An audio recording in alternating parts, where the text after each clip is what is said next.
आम खान।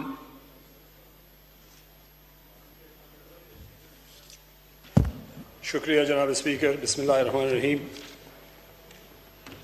जनाब speaker, chairman साहब, मैं सबसे पहले अल्लाह का शुक्र अदा करता हूँ जिसने यहाँ पे आने का मौका दिया, इज़्ज़त दी, अपने लोगों की नुमाइंदगी करने का मौका दिया।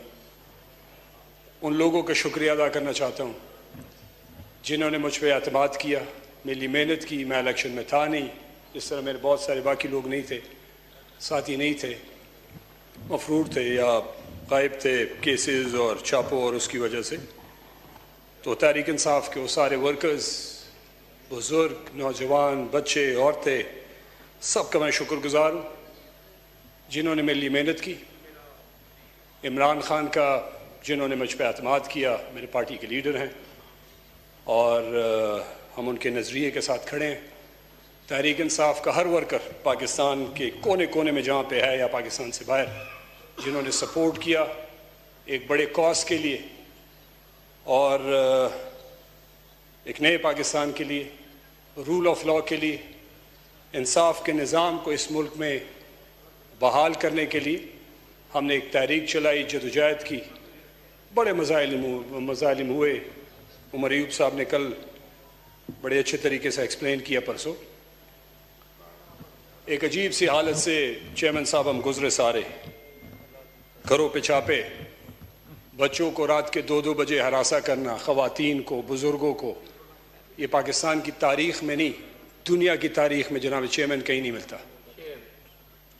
इसकी जितनी मज़म्मत की जाए कम है। कोई इस पे फ़ख्र नहीं कर सकता। पूरी दुनिया में हम जलील हुए इस बात पे कि अपने लोगों पे जुल्म होता है, बच्चों पे जुल्म होता है, ख़वातीन पे होता है। सारे लोग आज भी जेल में हैं, बहुत सारे लोग हम सब पे केसेस है। कोई एक केस में जाता है, कोई दूसरे में जाता है। यहाँ तक पहुँचने में मेरे अपने घर पे 400 के करीब पुलिस आई। इतनी शायद किसी दहशतगर्द के घर पे भी ना गई हो पाकिस्तान में। जो मेंबर कौमी असम्बली, जो 2 दफ़ा मिनिस्टर रहा, सेनेटर रहे वालिद, MPs रहे, ये हालत हमने एटलीस्ट खैबर पख्तूनख्वा में तो नहीं देखी। हमारे वहाँ पे रिवायात थे, उन रिवायात का बेड़ा गर्क कर दिया। चादर और चार दीवारी का वो हाल किया को कभी तारीख़ में कभी नहीं हुआ।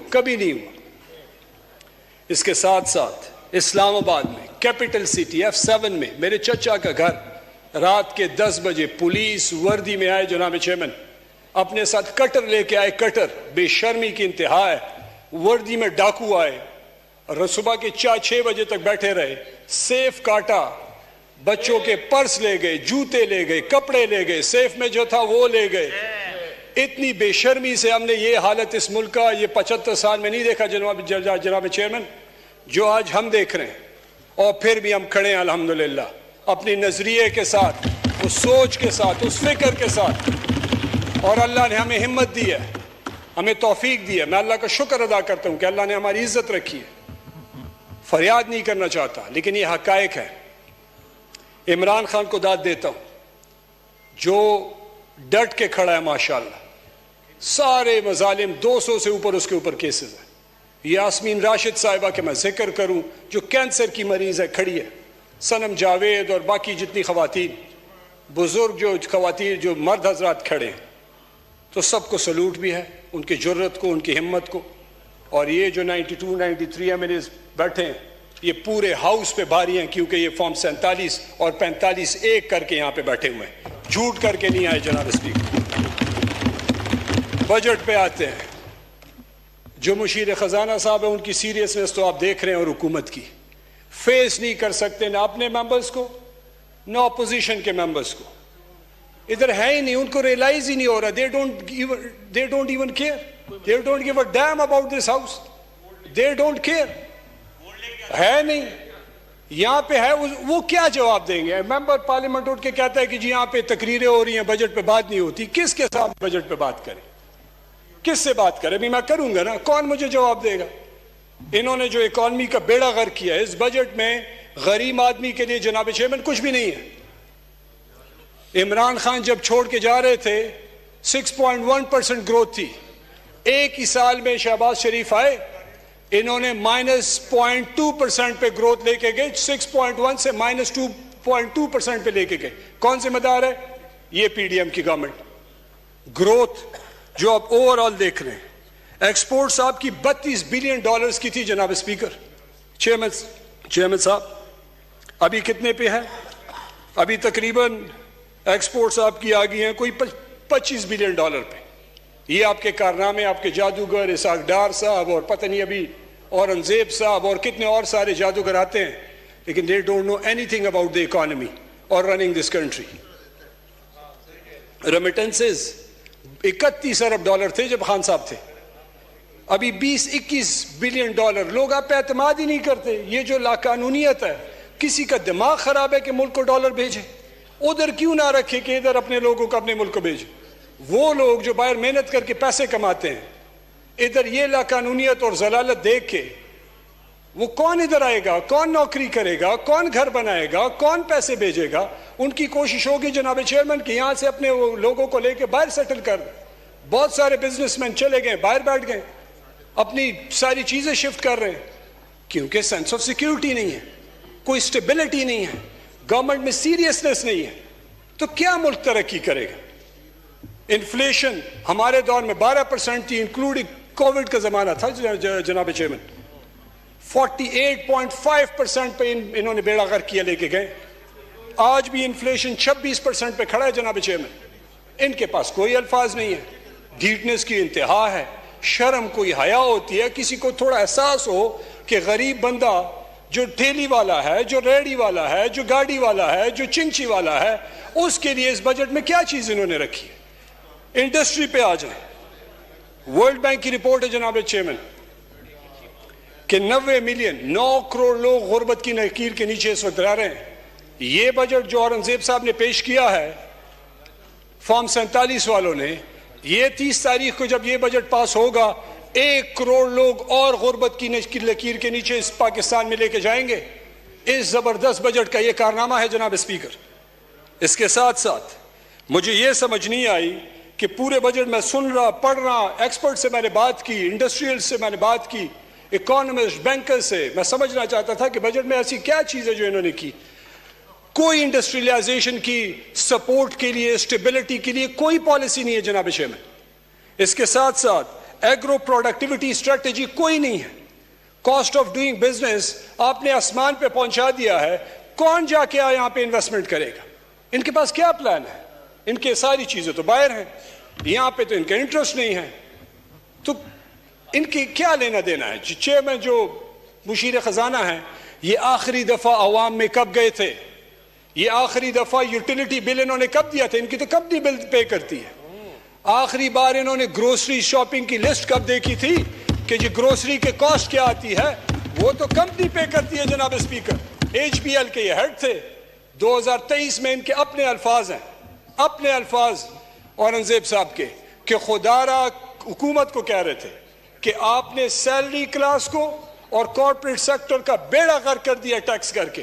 तो मैं औरंगजेब साहब से यहाँ इस असम्बली में पूछूं, मेंबर इधर बैठे हुए आज है नहीं, कि आप मुझे ये बताएं कि उस वक्त तो उन्होंने गर्क किया था, आप ही के साथी जो इधर बैठे हुए हैं, आज आपने खुद गर्क किया है, आप आज आप अपने आप को क्या जवाब देंगे जनाब चेयरमैन? वो है ही नहीं, तो मुझे क्या, और अपने आप को क्या जवाब देंगे? जनाब चेयरमैन, एक्सपोर्ट्स की बात करते हैं, आप कहते हैं कि जी डॉलर आएगा। आपने 1% से इनकम टैक्स बढ़ा के 29% कर दिया। अब इससे होगा क्या? मैं समझना चाहता था, मैंने लोगों से बात की, खुद भी। जो 100 रुपए आप कमाते हैं उसमें 1 रुपया टैक्स था, 99 रुपए आ जाते थे। अभी अंडर इनवॉइसिंग होगी, डॉलर बाहर रुकेगा, 100 की बजाय लोग 50-40 रुपए मुनाफा दिखाएंगे, बाकी पैसे बाहर। आपको 1% से 1 रुपए से 14 रुपए तो मिल जाएगा 50 में, लेकिन बाकी आपके डॉलर बाहर रहेंगे, वो लोग उधर इन्वेस्ट करेंगे, मुल्क में पैसा नहीं आएगा। ये फेलियर है, तबाही है जनाब स्पीकर, जनाब चेयरमैन। इस इकॉनमी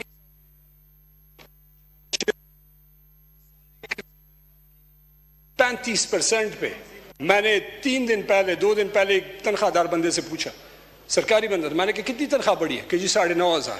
मैंने कहा टैक्स कितना पड़ा है? कहता है 30,000 रुपए।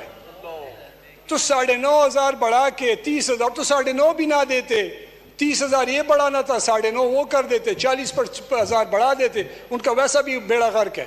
कर क्या रहे हैं जनाब चेयरमैन? ये लोगों को मजबूर कर रहे हैं कि लोग चोरी करें। ये आपके सामने बैठे तनख्वाहदार लोग, ये इस तनख्वाह में 10 दिन भी नहीं गुजार सकते, ये मजबूरन चोरी करेंगे अपने घर को चलाने के लिए। तो क्या तरक्की होगी जनाब स्पीकर चेयरमैन? एक और चीज जनाब चेयरमैन, फार्मास्यूटिकल की बात करते हैं, मुझे 2 मिनट दे, मैं वाइंड अप कर रहा हूं। फार्मास्यूटिकल की बात करते हैं, आपने फार्मास्यूटिकल के रॉ मटेरियल पे 1% से सेल्स टैक्स बढ़ा के 18% कर दिया। एक तरफ आप खाने की चीजें महंगी कर रही हैं, इन्फ्लेशन आपका 26-27% पे है, जिसके बगैर इंसान रह नहीं सकता। दूसरी तरफ आप ड्रग्स पे जो है टैक्स लगा रहे हैं, तो ये बंदा खाना खाएगा बीमार होगा, दवाई खाएगा तो दवाई भी हटा दे, खाना भी हटा दे। गोली रह गई है, बंदूक उठाएं, 24 करोड़ लोगों को गोली मार,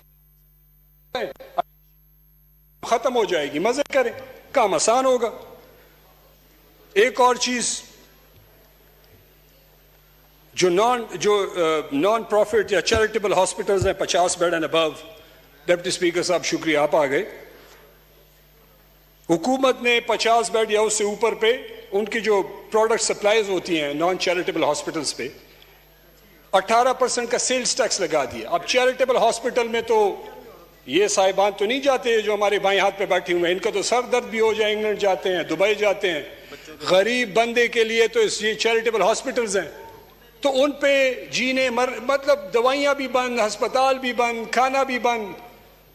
तो बस सीधा सीधा कह दें कि जिस बजट में आपके लिए गोली रह गई है वो खरीदें, अपने आप को गोली मार दें, या इनको कह दें कि उनको गोली मार दें, लोग फारिग हो जाएंगे। लास्ट चीज मैं कहना चाहता हूं, 2 चीजें फिर खत्म करता हूं जनाब स्पीकर। इन्होंने सरेंजेस पे, नीडल्स पे, इस पे भी टैक्स लगाया। तबाही है वल्लाह, मुझे समझ नहीं आ रही, मैं बजट पढ़ पढ़ के मुझे समझ नहीं आती कि मैं कहां से शुरू करूं। दूसरी तरफ तहरीक इंसाफ की हुकूमत, मैं इमरान खान का वो टीम का मेंबर हूं जिसने सेहत कार्ड शुरू किया। हमने अपने लोगों को सेहत कार्ड दिया जनाब स्पीकर।